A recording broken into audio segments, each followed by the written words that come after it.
नमस्कार, मैं हूं पुण्य प्रसून वाजपेयी। सियासत की दुनिया के दो चेहरे, एक हिंदुस्तान का प्रधानमंत्री और दूसरा पाकिस्तान का। सियासी तौर पर देखें तो रिश्ते सहज नहीं, कड़वाहट भरे मसलों पर है दोनों मुल्कों के बीच, मगर इन सब के बीच एक मिठास घुलती दिख रही है। पहले हाथ मिले, अब दिल मिलते दिख रहे हैं और इसकी ताजा सुगबुगाहट सामने आई है मोदी और शरीफ के लिखे पत्रों के जरिए, आदान प्रदान के जरिए कि दोनों देशों के बीच ये सिलसिला भी अरसे बाद शुरू तो हुआ।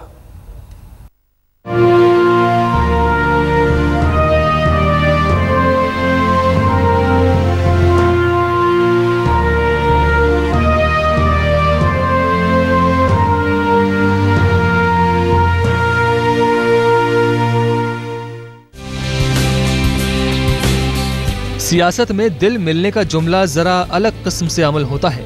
उससे पहले जरूरी होता है हाथों का मिलना। रिश्ते चाहे जितने असहज हों, आपसी मसलों पर मतभेद चाहे जितने हों, हाथ मिलते रहें तो दिलों के मिलने की गुंजाइश बनी रहती है। मोदी और शरीफ की मुलाकात को भारत पाक के रिश्तों में नई गर्मजोशी की गुंजाइश के तौर पर देखा जा रहा है। 26 मई को दोनों के हाथ मिले थे, अब दिल भी मिलते दिख रहे हैं। इसकी एक मिसाल तो खतों का सिलसिला है जो उस मुलाकात के बाद से दोनों प्रधानमंत्रियों के बीच जारी है। ताजी चिट्ठी है नरेंद्र मोदी की नवाज शरीफ के नाम। नवाज शरीफ को मोदी ने लिखा, 2 जून की लिखी आपकी चिट्ठी के लिए शुक्रिया। भारत की नई सरकार के शपथ ग्रहण समारोह में आपका शामिल होना मेरे लिए सम्मान की बात है। दोनों देशों के द्विपक्षीय मसलों पर आपकी और हमारी बातचीत से काफी प्रोत्साहन मिला है। भारत और पाकिस्तान से बेहतर रिश्तों के लिए मैं भविष्य में भी आपके और आपकी सरकार के साथ मिलकर काम करना चाहूंगा। आपका भवदीय नरेंद्र मोदी।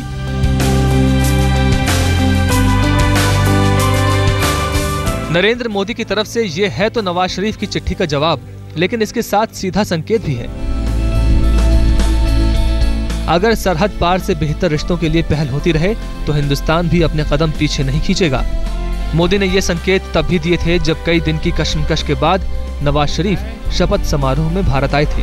मैं नरेंद्र दामोदर दास मोदी ईश्वर की शपथ लेता हूं कि ये पाकिस्तान की तरफ से सकारात्मक संकेत था, लेकिन नवाज शरीफ की वापसी के बाद पाकिस्तान में सवाल खड़े किए जाने लगे। विपक्षी दल पाकिस्तान पीपुल्स पार्टी और पूर्व विदेश मंत्री हिना रब्बानी ने नवाज शरीफ के साथ पाकिस्तान की अनदेखी की बात कही थी।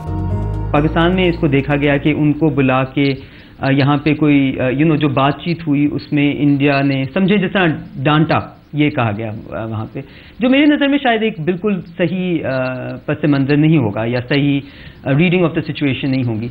लेकिन यहाँ पे हमें पता चलता है कि पाकिस्तान इंडिया का रिलेशनशिप को मैनेज करना कितना ज़रूरी भी है और कितना मुश्किल भी है। तो आपका ये मानना है कि मैनेजमेंट गलत था, किसकी तरफ से?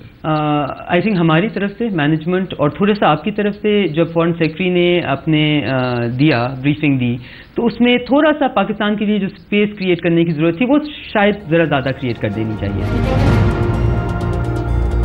ऐसी आलोचनाओं पर नवाज शरीफ खामोश रहे तो पाकिस्तान में बात उठी कि नवाज शरीफ भी भारत यात्रा से नाखुश हैं, लेकिन ऐसा नहीं था। ये बात 2 जून को लिखी मोदी के नाम नवाज शरीफ की चिट्ठी से साफ हो गई। 2 जून को आया था शरीफ का पत्र। जनाब मोदी साहब, मैं कहना चाहूंगा कि भारत यात्रा के दौरान द्विपक्षीय और क्षेत्रीय हितों के मसले पर हुई बातचीत और विचारों के अर्थपूर्ण आदान प्रदान से मैं संतुष्ट होकर लौटा। मैं दोनों देशों के फायदे के लिए सभी अनसुलझे मामलों पर आपके साथ पूरे सद्भाव के साथ काम करने को उत्सुक हूँ। मैं उम्मीद करता हूँ कि हमारी कोशिशें दोनों देशों के लिए बेहतर कल का निर्माण करेंगी। आपका शुक्रगुजार नवाज शरीफ। शरीफ की उस चिट्ठी के साथ ये साफ हो गया कि हाथ मिलने के बाद दिलों में जो गर्मजोशी बढ़ी थी वो कम नहीं हुई। दोनों प्रधानमंत्री अपने स्तर पर माहौल को इसी तरह गर्मजोश बनाए रखने के पक्ष में हैं। ये बात भारतीय प्रधानमंत्री ने भी साफ कर दी थी शरीफ की चिट्ठी के जवाब में। नवाज शरीफ को मोदी ने लिखा, बातचीत को लेकर मेरी राय है कि माहौल मुकाबले और हिंसा से दूर होना चाहिए। मैं कराची में हुए आतंकी हमले की कड़े शब्दों में निंदा करता हूँ। मैं एक बार फिर से मेरी माँ के लिए भेजी गई साड़ी के लिए आपको धन्यवाद करता हूँ। आपका भवदीय नरेंद्र मोदी। मोदी और शरीफ की बदौलत खतों का ये दौर अरसे बाद शुरू हुआ है। इसमें रिश्तों के कई आयाम एक साथ मंजिल की तरफ बढ़ रहे हैं, प्रधानमंत्री के तौर पर भी और निजी रिश्तों की गर्माहट के स्तर पर भी। हमजा आमिर, इस्लामाबाद, आज तक। मोदी और शरीफ के बीच मुलाकातों का सिलसिला एक ऐतिहासिक मोड़ से शुरू हुआ। मोदी की जीत पर नवाज शरीफ ने बधाई दी तो मोदी ने उन्हें अपने शपथ समारोह में आने का न्योता दे दिया। इसे लेकर नवाज शरीफ कई दिनों तक कशमकश में रहे, लेकिन आखिरकार फैसला किया नई रवायत बनाने का। किसी भारतीय प्रधानमंत्री के शपथ समारोह में शरीक होकर नवाज शरीफ ने इतिहास बदला, या कहीं इतिहास लिखा, तो नरेंद्र मोदी ने भी वर्तमान की बुनियाद पर 2 कदम आगे बढ़कर इस्तकबाल नायाब तरीके से किया।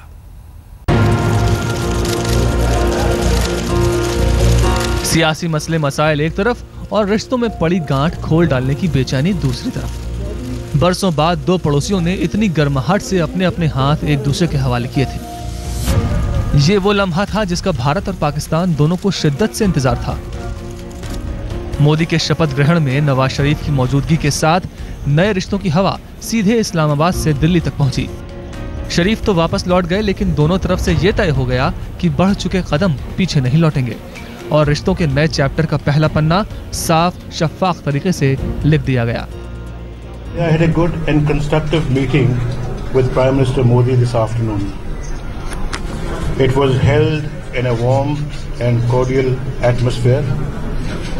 We agreed that our meeting in New Delhi should be a historic opportunity for both our countries. Modi और नवाज शरीफ एक अनाम डोर से भी मजबूती से बनते रहे। ये रिश्ता था माँ की ममता का।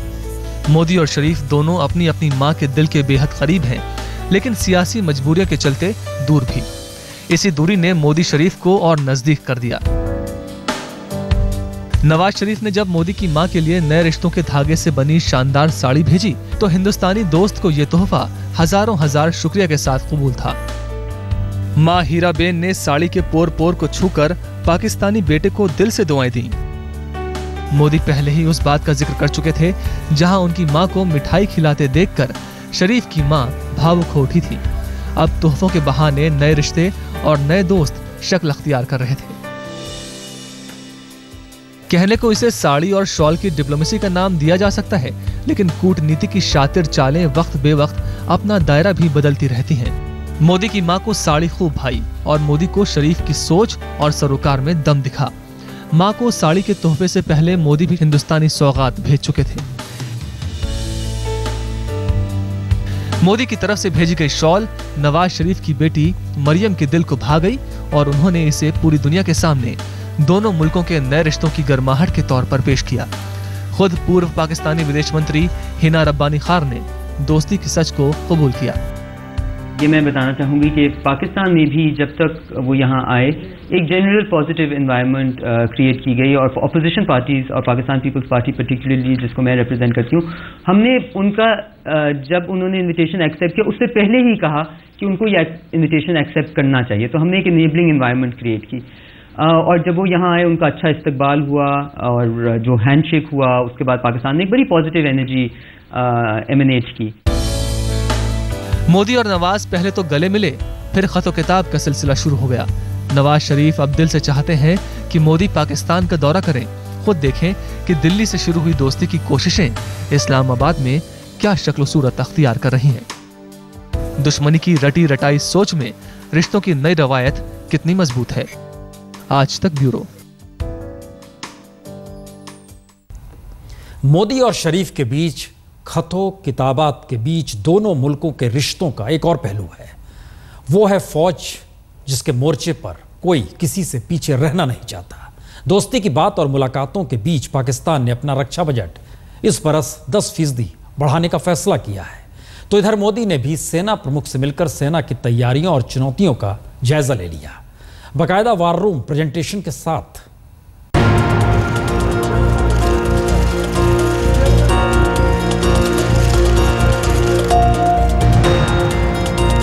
दिल दोस्ती की बातों से सियासत चल जाए, मगर सरहदों की निगहबानी की दरकार कुछ और होती है। इसकी अहमियत मोदी भी जानते हैं और नवाज शरीफ भी समझते हैं। तने हुए रिश्तों में बेशक बंदूकों को खामोश रहना चाहिए, मगर जवानों का जोर भी कमजोर नहीं होना चाहिए।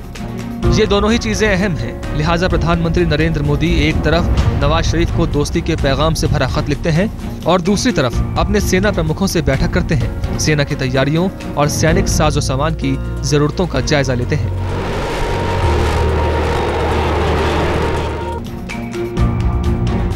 तीन घंटे की बैठक में प्रधानमंत्री के साथ सेना प्रमुख जनरल विक्रम सिंह, रक्षा मंत्री अरुण जेटली और राष्ट्रीय सुरक्षा सलाहकार अजीत डोभाल मौजूद थे। वॉर रूम ब्रीफिंग में प्रधानमंत्री को सेना प्रमुख की तरफ से प्रेजेंटेशन दिया गया, जिसमें बताया गया मौजूदा समय में सेना की तैयारियां कैसी हैं, सैनिक साजो सामान के स्तर पर जरूरतें क्या हैं, नए प्रोजेक्ट्स और आधुनिकीकरण प्रक्रिया की स्थिति क्या है, जम्मू कश्मीर और नॉर्थ ईस्ट में आंतरिक सुरक्षा की स्थिति क्या है, चीन और पाकिस्तान से लगी सरहद पर मौजूदा हालात क्या हैं। पीएम और आर्मी चीफ की ये बैठक इसलिए भी अहम है क्योंकि कुछ महीने पहले चीन और पाकिस्तान से लगी सीमा पर हलचलें काफी बढ़ी थीं।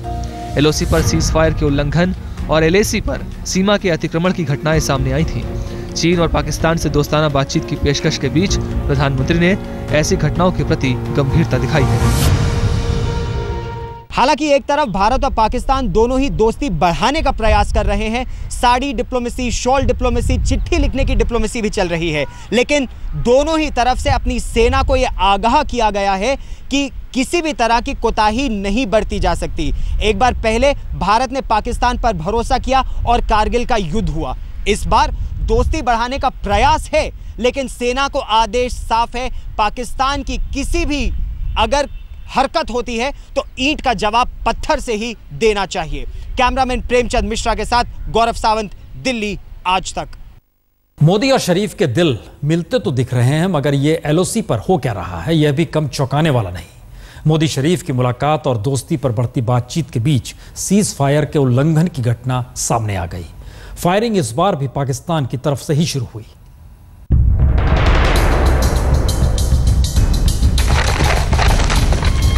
दोस्ताना बातचीत के बीच सरहद पर तनातनी की ये ऐसी हकीकत है जो बरसों से रिश्तों में नए पेंच फंसाती आ रही है। कागजी दस्तावेजों पर भले ही दोनों मुल्कों को हिदायत है सीज फायर की स्थिति बरकरार रखने की, लेकिन सरहद पर संगीनें अक्सर तन जाती हैं। ताजा उदाहरण है पुंछ और राजौरी सेक्टर का। एलओसी पर पिछले 48 घंटे में रुक रुक कर कई बार फायरिंग हुई।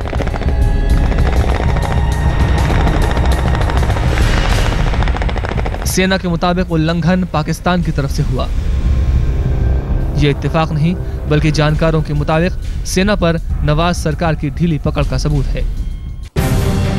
सरहद पर बढ़ती ऐसी ही गतिविधियों के मद्देनजर प्रधानमंत्री नरेंद्र मोदी ने सेना प्रमुख के साथ बैठक की, तैयारियों का जायजा लिया और नवाज शरीफ को लिखी चिट्ठी में जता दिया कि अगर माहौल मुकाबले और हिंसा का बनेगा तो फिर बातचीत के कोई मायने नहीं रह जाएंगे। आज तक ब्यूरो।